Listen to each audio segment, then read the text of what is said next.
조카들 안녕, 오랜만입니다. 삼촌은 지금 삼촌 사무실 근처에 있는 서울숲을 걸으면서 조카들하고 지금 얘기하고 있어요. 봄도 오고 날씨가 너무 좋아가지고 그 안에 있기도 뭐하고 그래가지고 같이 나와서 걸으면서 얘기를 해볼까 그러고 생각하고 있지. 오늘 조카들하고 같이 얘기하고 싶은 책, 조카들한테 추천해주고 싶은 책은 바로 토니 로빈스의 내 안에 잠자는 거인을 깨워라 라는 책이야. 이 사람 이름은 토니 로빈스라고 전 세계에 알려져 있는데 토니라는 게 영어 이름이 앤토니 로빈스지. 그래서 앤토니 로빈스라고 부르기도 하고, 책 원제는 Awaken the Giant Within 이라는 뜻이야.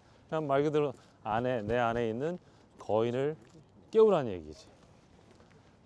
이 책을 삼촌이 추천하는 데에는 이유가 있어. 이거는 삼촌한테 큰 영감을 주고 큰 도움을 줬던 책이기도 해. 삼촌이 개인적인 얘기긴 한데 중학교 정도부터 한 30살 좀 넘어서까지 우울증이 있었어. 20년 넘게. 우울증이라는 게 우리 조카들 중에서도 겪고 있는 친구들도 있을 것 같은데 삼촌은 꽤 길었지. 20년. 그 당시에는 삼촌은 우울증이었다는 건 몰랐고, 나중에 지나고 나서 그런 공부를 하다 보니까 내가 그랬구나라는 걸 알게 됐어. 그래서 증세가 어떤 증세가 있냐면, 우울증이 심해서 그걸 해리 현상이라고 하든가, 자기 몸하고 마음하고 분리가 되는 거야. 이 생각하고 몸에 있는 감정하고도 분리가 돼서 내 감정을 느낄 수가 없는 상태. 축축하고 캄캄한 지하실에 들어가서 안에 갇혀 있는 느낌이랄까? 근데 재밌는 거는 삼촌 어머니 아버지도 그렇고 주변에 친한 친구들 많거든? 아무도 몰랐다는 거야. 우울증이라는 거는 진짜 사는 게 괴로워서 이런 정말 목숨이 왔다 갔다 하는 뭐가 있고 아니면 학대를 당해서 이런 되게 드라마틱한 것만 있는 건 아니야. 그냥 어떤 계기로 누구한테 말 한마디 들었다든가 아니면 이런저런 사건 때문에 그냥 거기에 삼촌 같은 경우는 빠져버리면 그 다음에 그거를 헤어나오기가 점점 어려워지고 그 안에 살게 되는 느낌이랄까? 그랬어. 중학교 때, 고등학교 때 그런 걸 겪으면서 우울증의 증상 중에 하나가 기억을 잘 못해. 자꾸 내면에 갇혀 있고 이렇게 하다 보니까 외부에서 일어나는 일들 같은 거에 대해서 신경이 잘 안 써진달까? 그리고 일어나는 일을 캐치를 잘 못해. 그래서 기억이 안 나. 중고등학교 때 학창 시절 같은 게 많이. 근데 어찌됐든 공부를 해가지고 서울대까지 갔잖아. 근데 내 마음은 그렇게 우울증이 계속 있었어. 이 우울한 마음에서 어찌됐든 행복하고 싶다. 감정을 느껴보고 싶다. 되게 슬프더라도 슬픈 감정을 느껴보고 싶다. 울고 싶다. 이런 마음이 있었던 거야. 조카들은 나 눈물 펑펑 흘리고 그러면은 그게 되게 슬픈 일이 있어서 그렇겠지만 그 당시 삼촌 마음으로는 우는 것도 너무 부러운 거야. 개 부러운 거야 진짜. 그런 느낌, 감정을 못 느끼고 그러고 사회생활하고 아무렇지도 않은 척 이렇게 시간을 보냈는데, 그러면서 그 마음을 어떻게든 고치고자, 지금으로 영어로 말하면 힐링이잖아. 힐링, 상처를 고치고 그러려고 책도 많이 보고 어디 워크숍도 다니고 그렇게 하면서 결국은 점점 그런 노력들이 쌓여서 나에 대해서 알게 되고 이 증상이 이런 거구나에 대해서 이렇게 깨닫게 되고 주변에 훌륭한 사람들도 만나고 그러면서 자극을 받고, 그러다가 어느 순간 우울증에서 빠져나올 수 있게 된 거야. 그 결정적인 계기 중에 하나를 마련해 준 사람이 토니 로빈스야. 그 토니 로빈스의 그 워크숍이라고 해야 되나? 그 이벤트가 이제 한국에서는 유명해져서 실제 비행기 타고 가서 참가하는 사람들도 있는데 4일짜리 4일짜리 아침부터 저녁까지인데 아침 8시부터 밤 11시까지인가 해. 그 사람이 나와가지고 키가 2m가 넘거든. 체육관 같은 데를 빌려서 하는 건데 삼촌은 2005년에 갔었어. 2005년에 뉴저지에 있는 데에서 가서 참가를 했는데 4일인가 동안. 근데 그 체육관에 한 5천 명인가 5천 명. 그 5천 명이 그 체육관에 모여가지고 3박 4일 정도를 그 워크숍을 하는데 주된 내용은 말 그대로 내 안에 잠자는 거인을 깨워라에 걸맞는 워크숍이야. 워크숍에 가서 삼촌이 토니 로빈스의 그 사람이 누군지, 그 사람의 컨텐츠가 뭔지 이런 것들을 경험을 했는데 그 이벤트의 하이라이트는 파이어워크라는 거야. 파이어워크는 뭐냐면 말 그대로 그냥 불로 막 이렇게 있는 불길이라고 하지. 거기에 자갈밭 같은 거였는데 자갈밭이었나? 아무튼 거기를 맨발로 걷는 거야. 그러면 물리적으로 생각하면 100% 발이 디어야 되는데 거기서 막 사람들끼리 막 이렇게 펌프업 해가지고 막 이렇게 하면서 나중에 준비가 된 채로 걷잖아? 베이지를 않는 거야. 그럼 사람들은 저 불길을 걸으면은 발이 디일 거라고 생각하고 너무 무섭고 그런데 그거를 마인드 컨트롤하고 준비를 한 다음에 걸어서 아무 그 상처 없이 걷는다는 게 사람들한테는 진짜 놀라운 경험이 되는 거지. 그래서 내 안에 있는 뭔가 깨지는 경험을 하는 건데 삼촌한테는 그것도 되게 좋았지만 그 전에 이 토니 로빈스가 하는 내용 중에 그게 있었어. 아무나 사람 찍어가지고 그 사람한테 그 나의 포텐셜, 나의 잠재력을 제약하는 믿음, 신념, 리미팅 블리프라고 영어로 얘기하는데 그게 뭐냐고 물어보는 거야.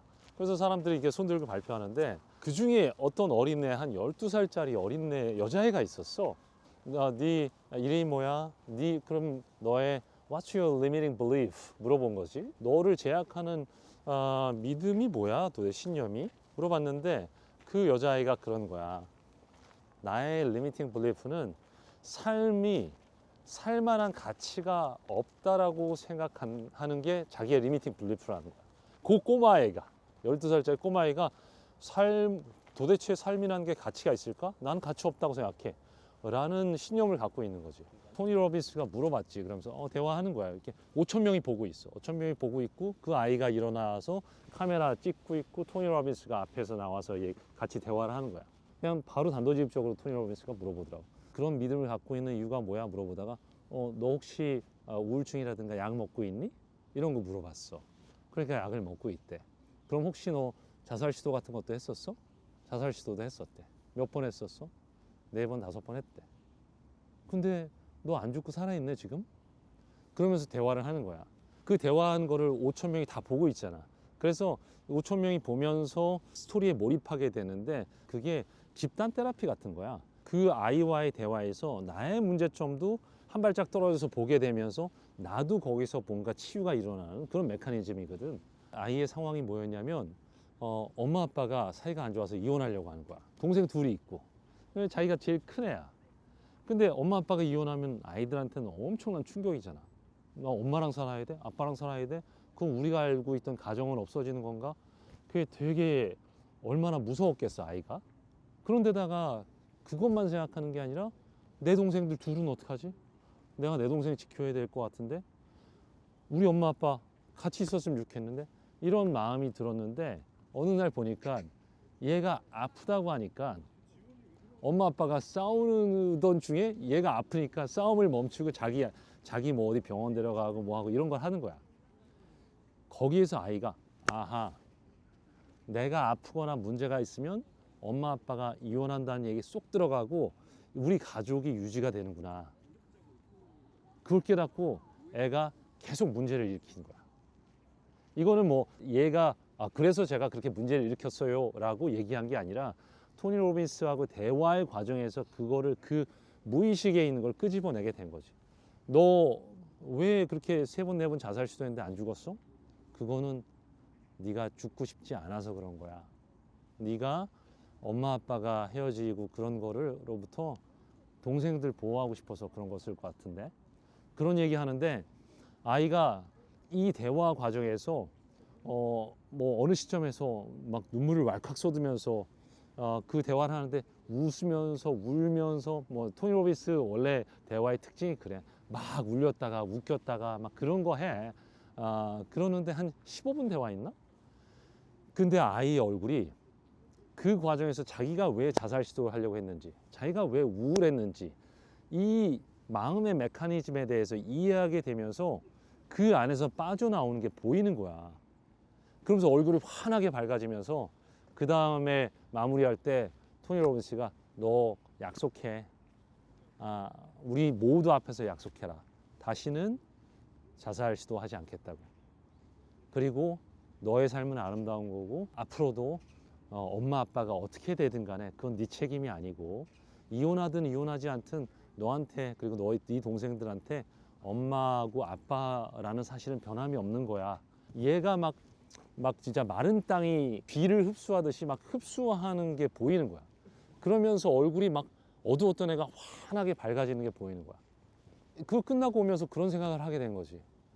나는 20년을 이렇게 헤매서 우울증과 싸우면서 여기까지 와서 몇 번의 이런 워크샵이라든가 공부라든가 이런 노력 끝에 거기서 벗어났는데 이 아이는 단 15분, 20분 이 사람하고의 대화하는 걸로 12살 때 빠져나올 수가 있었던 거잖아.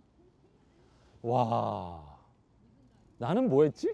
이런 생각이 들면서 나는 그래도 그 과정에서 이런저런 거를 얻은 게 있는데 우리나라나 다른 나라에도 이 아이처럼 우울증이라든가 자살 시도라든가 이런 어려움에 처해 있는 아이들, 상처받은 아이들이 엄청나게 많을 텐데 그런 아이들 중에서 얘처럼 빠져나올 수 있게 되는 그런 도움을 받을 수 있는 아이는 도대체 몇이나 될까 생각하니까 그런 아이들이 훨씬 더 짧게 해서 벗어날 수 있게 내가 도움을 줄 수 있으면 좋겠다 이렇게 생각해서 내가 아시아의 토니 로빈스가 돼야 되겠다 이런 생각을 하게 된 거야. 근데 참고로 2005년에서 25년이 지났지만 아직까지 아시아의 토니 로빈스는 되지는 못했어. 그러나